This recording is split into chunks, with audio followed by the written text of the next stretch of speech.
Au moment où je tourne cette vidéo, on est en avril 2024 et si vous avez suivi l'actualité tech ces derniers mois, vous n'êtes pas sans savoir que Free a dévoilé le 30 janvier dernier sa 9e génération de Freebox qu'ils ont appelée Ultra et qu'ils ont rendu disponible dans la foulée. Eh bien, j'ai pu m'en procurer une toute neuve. Je vais vous expliquer rapidement comment. Vous allez voir, c'est assez cocasse. Donc, je vais pouvoir y consacrer tout un épisode dans lequel, vous vous en doutez, son hardware va être passé au crible.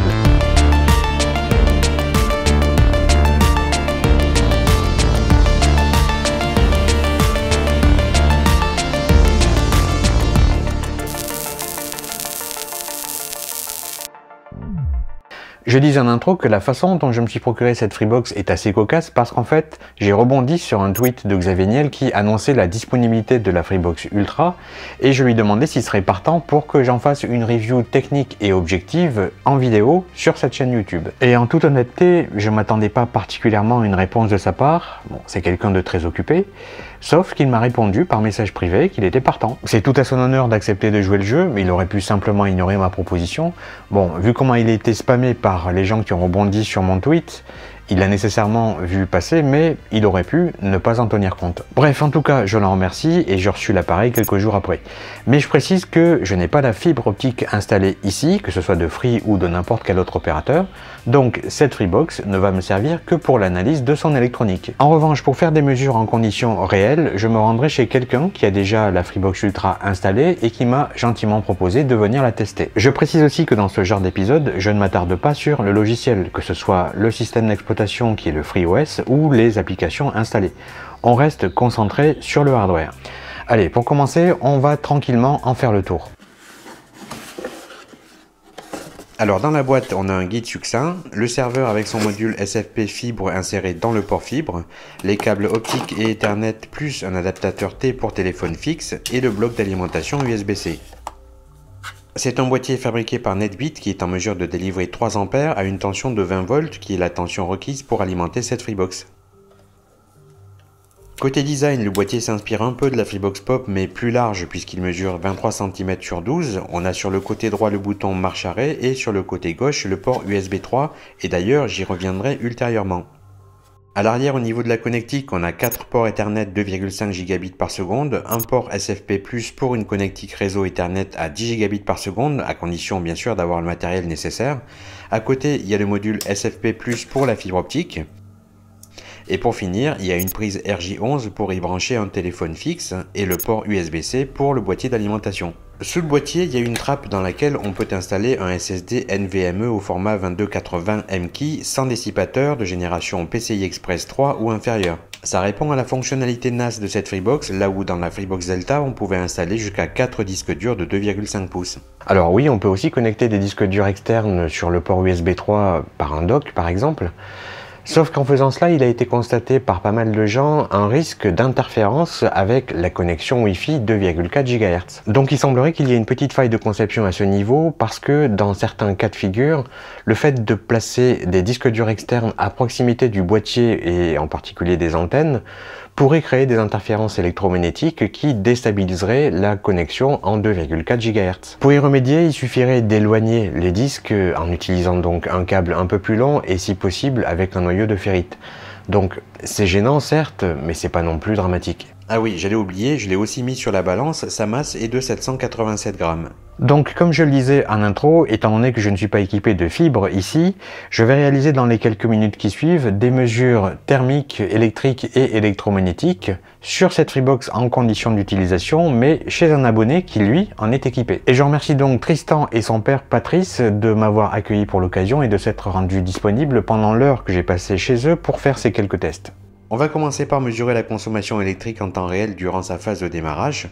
Sur le puissance mètre, il est indiqué la tension secteur en volts ici, le courant consommé en milliampères ici, la puissance consommée en watts ici et le facteur de puissance entre 0 et 1 ici. J'accélère cette partie pour faire gagner un peu de temps. Donc 1 minute après le démarrage, on se stabilise autour de 14 watts. En off, on a déjà fait quelques tests pour la solliciter et sur le sonomètre, on obtient des valeurs la plupart du temps en dessous de 40 décibels et le ventilateur est pourtant en route, donc je confirme que de base, elle est très silencieuse. Alors maintenant pour les intéressés, voici quelques tests obtenus avec NPerf que je vais passer en accéléré et j'ai volontairement fait en sorte qu'on puisse voir le puissance mètre en haut à droite pour suivre l'évolution des valeurs de consommation électrique.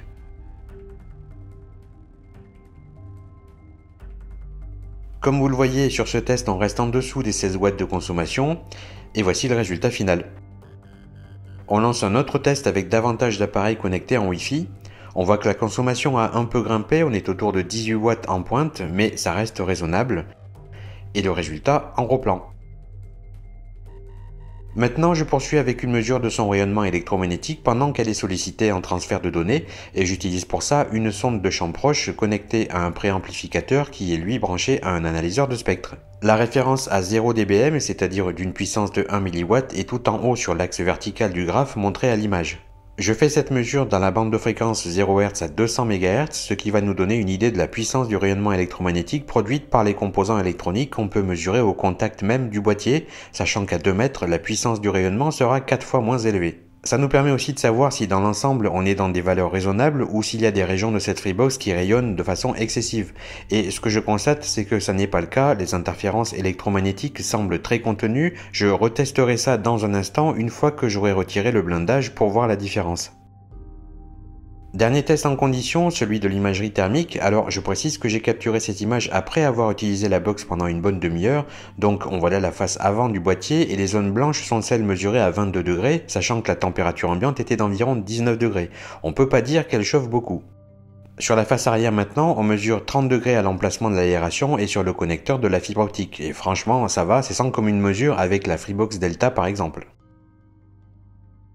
Voilà, retour dans le labo. Bon, ces premières mesures sont plutôt rassurantes. On va maintenant pouvoir enchaîner avec son décortiquage et l'analyse intégrale de son électronique et de sa qualité de fabrication. Et je ferai aussi sans doute quelques mesures supplémentaires. Il n'y a un tout et pour tout que 2 vis à l'extérieur, donc c'est par ici que ça se passe. Et ensuite ça se déclipse. Ensuite, je l'ai branché et j'ai cherché à savoir jusqu'à quel point le ventilateur de refroidissement était bruyant. Il ne s'est mis à tourner qu'au bout d'un long moment et je n'ai senti aucune différence audible entre le avant et le après. Là, il vient de se déclencher et même avec le micro à 15 cm du ventilo, on n'entend rien. Le système qui retient l'écran est original, il y a un élément flexible qui est la forme d'un ressort.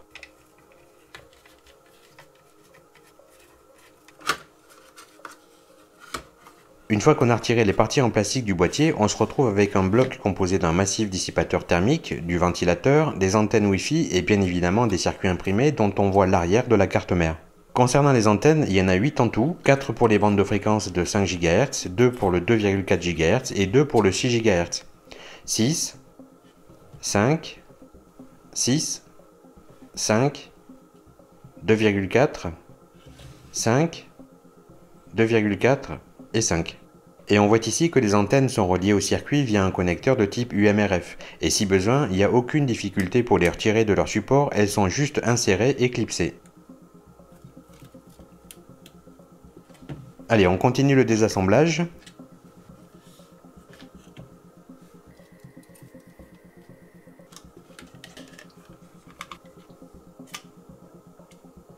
Voici un premier module radio Wi-Fi qui vient avec son dissipateur thermique. Et puisqu'on parle de dissipateur, je sépare maintenant le plus gros de la carte mère. Et je termine en désolidarisant les modules Wi-Fi de leur dissipateur.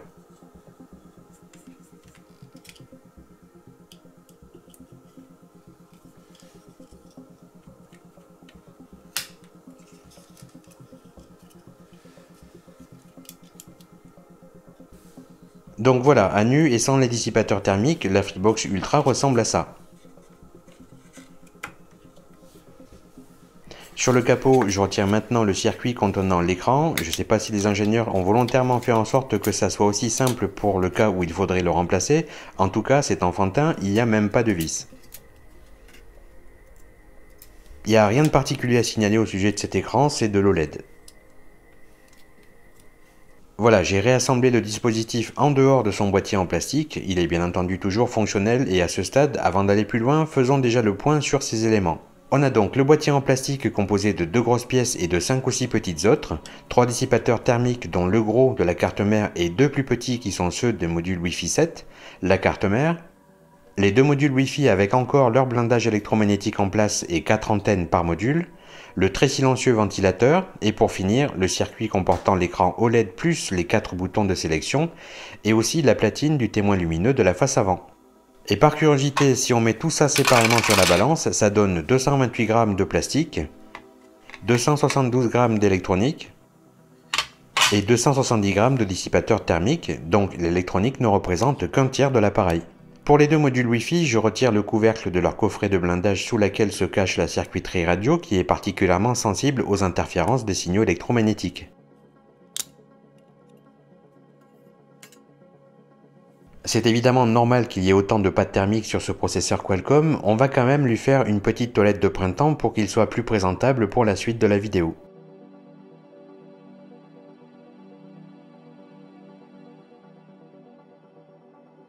Alors ça fait 20 bonnes minutes que j'ai laissé tourner le dispositif à nu tel quel. Bon, comme vous le savez, elle n'est pas sollicitée puisqu'elle n'est pas connectée à la fibre, mais on va quand même observer à quoi ressemble son rayonnement thermique. Et la première chose qu'on peut constater, c'est que les températures maximales dégagées sont à peine supérieures à 50 degrés. Les zones blanches révèlent les circuits intégrés en activité soutenue. Là, si je m'approche de ce module Wi-Fi, on voit qu'il est bien actif. Normal, c'est celui qui travaille sur les 2,4 et 5 GHz. Je me décale vers la gauche pour survoler le processeur et le chipset pour la fibre. Les taches blanches sont mesurées à 53 degrés. Je me décale encore vers la gauche pour survoler cette fois le second module Wi-Fi qui est lui totalement froid parce qu'il n'est pas activé par défaut. Et on voit en bas que le module SFP+, doit avoir une température de l'ordre de 40 degrés malgré le fait qu'il ne soit pas connecté. J'avais précisé tout à l'heure que je referais une passe de mesure du rayonnement électromagnétique, mais cette fois sans blindage en promenant ma sonde de champ proche au-dessus des composants. Eh bien, c'est maintenant. Comme précédemment, on reste dans une gamme de fréquences observée de 0 Hz à 200 MHz et il y a une chose évidente qu'on peut observer sur l'écran de l'analyseur de spectre, c'est que de par le fait que la Freebox n'est pas ici connectée à la fibre, elle n'est pas sollicitée et n'effectue donc aucun transfert de données avec les serveurs de Free. Par conséquent, son activité électromagnétique est bien moindre que lors de la première mesure chez Tristan. Je vous montre aussi ce que ça donne en parcourant la face arrière de la carte mère. Par contre, j'ai accéléré la séquence parce que là aussi, les mesures obtenues montrent un appareil qui tourne au ralenti et qui en gros est en attente d'exécuter des tâches qui activeront des fonctionnalités de son hardware plus gourmandes en termes d'énergie électrique. Pour cette dernière partie, je vais analyser ces 3 circuits imprimés pour avoir un peu plus de détails sur les composants électroniques qui s'y trouvent, dans le but d'en tracer un schéma de principe à la fin très simplifié, mais vraiment très simplifié. On commence par la carte mère, je vais d'abord vous présenter rapidement les principaux éléments et ensuite on les verra en détail les uns après les autres. Sur la face avant se trouve donc ici le cœur de ce dispositif, le processeur Qualcomm IPQ9570. Ce bloc-ci regroupe la mémoire DDR4 SDRAM.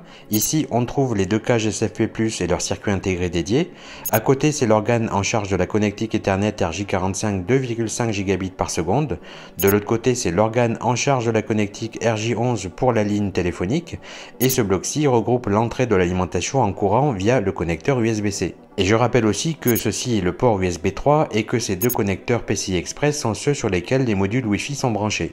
Le cerveau de ce dispositif ultra est donc ce processeur 4 cœurs Qualcomm IPQ9570 architecturé 64 bits ARM Cortex A73 cadencé à 2,2 GHz. Sa finesse de gravure serait de 14 nanomètres, difficile d'avoir beaucoup plus d'infos si on ne fait pas partie du programme de dev de Qualcomm sur cette plateforme. Il a été rendu dispo par Qualcomm en 2023 donc il est très récent. Ceci est un connecteur PCI Express sur lequel se branche un des deux modules Wi-Fi et on peut voir une grande partie des paires différentielles par lesquelles transitent les signaux numériques du bus PCI Express, et ces pistes mènent toutes au CPU. Le port USB 3 est d'ailleurs lui aussi directement géré par ce CPU comme en témoignent ces autres pistes de paires différentielles qui les connectent ensemble, et parmi ces pistes, il y a aussi celle qui le relie au contrôleur Ethernet.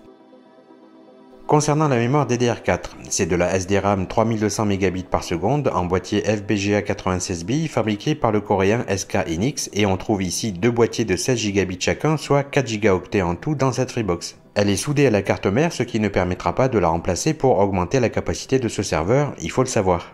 Concernant les éléments de fibre optique, voici le système on chip Cortina CA8271 qui prend en charge la gestion de la fibre optique 10G, et ce que vous voyez écrit dans ce bandeau blanc est globalement tout ce que j'ai pu glaner comme information à son sujet. Sa particularité est de pouvoir gérer les différentes technologies IPON, dont le GPON, 10G IPON, XGS PON et NG PON 2. J'ai aussi pu déterminer que ce circuit intégré exploite une mémoire flash de 128 mégaoctets située de l'autre côté de la carte mère. Ensuite, nous avons le bloc Ethernet 2,5G et c'est ce contrôleur Qualcomm QCA8084 en boîtier DRQFN 272 broches qui en a la charge. J'aurais bien aimé trouver quelques informations sur ce composant, mais il n'y a tout simplement rien de public. La seule chose que j'ai trouvée, c'est qu'il peut gérer 4 ports en gigabits, 100, 1000, 2500. Évidemment, derrière chaque port RJ45 se trouve un filtre LAN Basté 2,5G pour l'isolation du signal et l'adaptation de l'impédance. Concernant la gestion de la ligne téléphonique, c'est simple, Free a repris la même structure que ceux que l'on trouve déjà dans les Freebox Pop et Delta, à savoir un système basé sur cette puce LE9641 qui assure l'interface FXS entre le téléphone filaire connecté au RJ11 et le CPU. Et cette communication entre lui et le CPU se fait via le protocole SPI. Et ce petit boîtier 61089B est un suppresseur de surtension transistoire, on le trouve aussi dans les autres box, et qui protège la puce LE9641 contre les pics de tension sur la ligne téléphonique. Je ne m'attarderai pas sur les composants autour de l'entrée USB-C, c'est de l'électronique de puissance sans intérêt particulier et le design est prévu pour gérer le standard USB Power Delivery. À l'arrière de la carte mère se trouvent aussi quelques éléments intéressants à observer, notamment ici puisqu'il s'agit de la mémoire NAND flash. Dans cette région-ci est situé entre autres un microcontrôleur dont je n'ai pas encore déterminé le rôle. Ce bloc-ci regroupe les composants en charge de l'alimentation du CPU, et juste ici, à proximité du connecteur M2 pour le SSD, se trouve de la mémoire flash qui est certainement utilisée par la puce Cortina située juste de l'autre côté. Ceci est donc de la mémoire eMMC 5.0 NAND fabriquée par Samsung et ce boîtier FPGA en contient 32 Gb, soit 4 gigaoctets. Sa bande passante maximale est donnée pour 400 mégaoctets par seconde et c'est évidemment ici qu'est stocké le système d'exploitation FreeOS ainsi que toutes les données en lien avec lui. Un composant important pour le CPU se trouve dans cette région-ci puisqu'il s'agit du circuit intégré qui va gérer sa propre alimentation en courant continu en étant en communication avec lui via le protocole I2C. Et inutile de préciser que pour ce type de CPU, la régulation des tensions et des appels de courant doivent être parfaitement contrôlés sous peine de défaillance dans les performances globales du système. Ensuite, on trouve ici 1 Gb de mémoire NAND flash, soit 128 mégaoctets, et il semblerait qu'elle soit exploitée par le système on-chip Cortina qui se trouve au même endroit mais pile de l'autre côté de la carte mère. D'ailleurs, vous voyez, dans ce cercle rouge, on y trouve ces condensateurs de découplage, donc si on regarde de l'autre côté, on tombe bien sur cette puce. Et le dernier composant notable de cette face est ce circuit intégré qui est en fait un microcontrôleur 32 bits ARM Cortex M23 cadencé à 48 MHz. Il est de la famille RA2E1 du fabricant Renesas et c'est un microcontrôleur ma foi assez complet en termes de fonctionnalité et je dois avouer que sa présence ici est plutôt intrigante. Il fait usage de ces deux quartz externes, il est en lien avec le CPU et avec plusieurs autres organes de la carte mère, il est a priori relié à ce connecteur situé juste en dessous de lui et sur lequel on branche la nappe flexible d'un périphérique, et en suivant à la trace certaines de ces pistes, on remonte jusqu'à un connecteur à 8 broches qui se situe de l'autre côté du circuit imprimé, juste à côté de la cage SFP 10G, et sur lequel rien n'est branché dans cette Freebox. Donc il n'est pas simple de savoir à quelle fin il est utilisé ici sans faire de rétro-ingénierie plus approfondie, chose que je ne vais pas faire maintenant. Il n'est pas exclu que j'y revienne ultérieurement, franchement je sais pas, on verra. Mais ce qui est sûr c'est que s'il est présent sur cette carte mère, c'est qu'il a ou aura un rôle à jouer, sinon il n'y serait pas. Donc soit il est déjà utilisé en interne, soit il le sera dans une future évolution de ce boîtier serveur ultra. Bien entendu, on trouve aussi beaucoup de pistes serpentins comme ici pour compenser les longueurs de trajet et faire en sorte que les signaux haute fréquence atteignent simultanément leur destination. Ça permet aussi d'avoir une impédance caractéristique spécifique pour équilibrer les caractéristiques de transmission. Le CPU Qualcomm est pile de l'autre côté de cette petite armée de condensateurs de découplage et ça n'est pas un hasard puisqu'ils sont là entre autres pour assurer une réactivité plus rapide aux variations de courant auxquelles il est très sensible. La plupart des autres composants sont là pour des questions de tension à réguler et de courant continu à filtrer ou à convertir et ça n'est pas non plus d'un grand intérêt de s'y attarder. On peut donc explorer les deux cartes radio Wi-Fi 7 sachant qu'elles sont toutes les deux bâties selon la même architecture, à savoir un chipset RF qui est une puce de type système on chip, les modules frontaux avec leurs filtres et les connecteurs UMRF sur lesquels sont branchées les antennes. Et les échanges de données entre ces modules Wi-Fi et la carte mère se font via un bus PCI Express assuré physiquement par ce connecteur. On commence par ce module-ci qui gère les bandes de fréquences 5 et 6 GHz. Le chipset est donc un Qualcomm QCN6274 et il n'y a que très peu d'informations publiques sur ses caractéristiques, mais en gros, il peut gérer une bande de fréquence de 5,1 GHz à 7,125 GHz. Il est MIMO 4x4 ou partagé 2x2 plus 2x2. Il est aussi capable d'exploiter un canal à large bande pouvant grimper jusqu'à 320 MHz, ce qui permet l'usage d'une plus grande quantité de flux spatiaux. Et enfin, les débits de données mesurés en pointe grimpent jusqu'à 11 gigabits par seconde en Wi-Fi 7. Ces 4 modules frontaux fabriqués par Qorvo sont indispensables pour le chipset Wi-Fi puisqu'ils font notamment un travail d'amplification avant la transmission, d'amplification à faible bruit à la réception, de filtrage pour isoler une bande Wi-Fi, d'adaptation d'impédance entre l'émetteur-récepteur et l'antenne, et même parfois de commutation dynamique. Et ces petites pastilles bleues que vous voyez au centre sont des filtres céramiques d'électrique. Il y en a un par module et il agit comme un filtre passe-bande, c'est-à-dire qu'il ne laisse passer qu'une certaine bande de fréquence et il rejette toutes les autres. Et ensuite derrière lui il y a l'antenne et chaque module Wi-Fi en dispose de 4, celui-ci en a 2 pour l'émission-réception à 5 GHz et 2 pour le 6 GHz. Comme je le disais, le second module Wi-Fi 7 a la même construction mais est dédié aux bandes de fréquence en 2,4 GHz et 5 GHz. Donc on retrouve globalement le même schéma sauf que le chipset radio est cette fois un Qualcomm QCN6224 pour ces bandes de fréquence. Et au niveau de ces modules frontaux, il n'y a plus que les deux dédiés aux bandes de 5 GHz qui ont un filtre céramique. J'en profite aussi pour vous montrer à quoi ressemblent les antennes Wi-Fi. Voici celle de la bande des 2,4 GHz. On y voit une fine couche conductrice qui forme une piste d'alimentation et un patch de rayonnement et qui est déposée sur un substrat diélectrique. Cette couche conductrice est une bande métallique agissant comme élément rayonnant qui décrit un motif bien particulier faisant référence au diagramme de rayonnement et aux caractéristiques directionnelles de l'antenne. Voici maintenant une des 4 antennes de la bande de fréquence des 5 GHz et vous voyez que le motif est très différent. Et enfin, une des 2 antennes de la bande des 6 GHz avec, là encore, un tout autre motif. Et je terminerai cette analyse par un petit schéma très simplifié d'ingénierie inverse qui permet d'avoir une synthèse de la façon dont est architecturé ce serveur Freebox Ultra. Rien de très révolutionnaire dans son design par rapport à la précédente génération, en revanche Free a très bien su tirer parti des solutions technologiques proposées par Qualcomm, ce qui en fait, au moment de la publication de cet épisode, la box la plus performante et de loin. Voilà, on va rester là, donc en conclusion, voilà ce que j'en pense. Déjà, on est très loin de l'extravagance de l'électronique de la Freebox Delta, dans laquelle j'avais dénombré pas moins de 43 circuits intégrés. Là, on est beaucoup plus dans la sobriété, le concept a été optimisé et Free profite au maximum de la solution technologique Qualcomm, puisque 4 des 5 circuits intégrés au cœur de ce dispositif sont fabriqués par Qualcomm. Et c'est pas du tout une mauvaise chose. D'ailleurs, Qualcomm est américain, SK Hynix et Samsung sont coréens, mais j'ai aussi noté que Free a fait le choix d'utiliser de plus en plus de composants 100% chinois ou taïwanais, probablement dans le but de diminuer un peu les coûts de fabrication. Ça n'est pas une critique, c'est juste une remarque. Dans l'ensemble, je trouve que la qualité de fabrication de cette Freebox est très bonne et l'efficacité de son refroidissement passif semble excellente, en particulier grâce aux 3 dissipateurs thermiques qui couvrent l'ensemble de la surface de la circuiterie. En termes d'interférence électromagnétique, vous l'avez vu, on est bien en dessous des normes en vigueur, mais c'est globalement le cas de toutes les box internet ces dernières années, donc je ne suis pas surpris. Niveau consommation électrique, malgré les nombreux tests de performance qu'on a effectués chez Tristan, elle a toujours été inférieure à 20 watts, ce qui est très raisonnable, en particulier par rapport à ses prédécesseurs. On pourrait regretter que Free ait fait le choix de souder la mémoire DDR4 à la carte mère, ce qui ne permet donc pas de l'augmenter ou de la faire évoluer.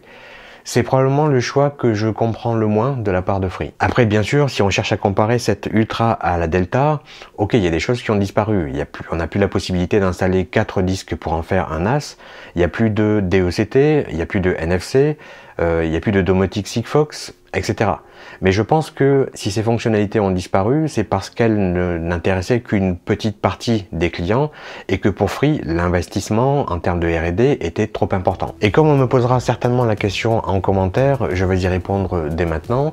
Oui, c'est une box que j'envisagerai sans doute dans mes choix lorsqu'il sera question que je passe à la fibre ici. Mais je suis aussi curieux de voir comment la concurrence va répondre à cette offre Free. Bref, voilà, une toute nouvelle vidéo sur un tout autre sujet sera publiée très prochainement. Ceux qui me suivent ou ceux qui ont activé la petite cloche YouTube seront notifiés lorsque ça sera le cas. A très bientôt et moi je vais finir de soigner mon angine. Ciao.